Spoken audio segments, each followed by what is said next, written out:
Решил пообедать. Развел костер. Чай кипячу с брусничным листом. Вот он, брусничка там кипит.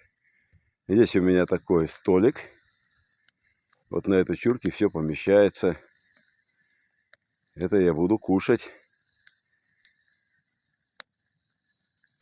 Ну вот, это мой верный друг пила. Я сегодня пилил путики. Тут добыча, но не вся. Там еще на тропе оставил. Потом заберу. Ружьишко. Поняга. Вот она, поняга. Старая поняга, верная. Рюкзак. Топор. Острый-острый. Люблю большие топоры. Чтобы размахнулся острым топором, чтобы сразу все. Вот сейчас мы попьем чайка. Костер горит. Такой красавчик. Всегда можно обогреться возле костра. Отдохнуть, скипятить чая. Можно подсохнуть, если ты промок.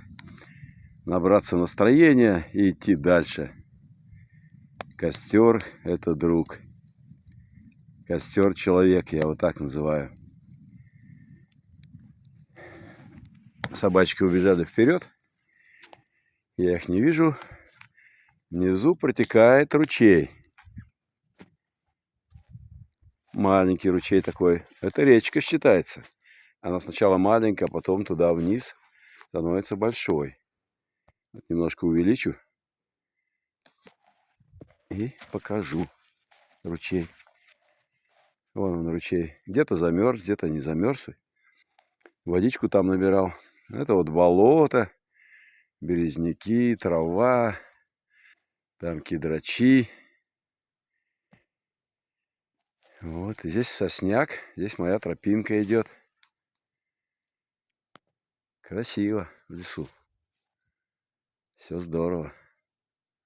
А оттуда я пришел, по этой тропе шел.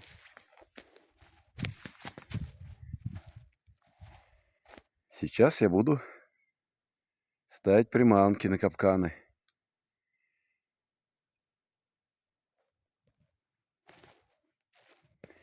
Ну, попьем чайка, наберемся сил и пойдем дальше.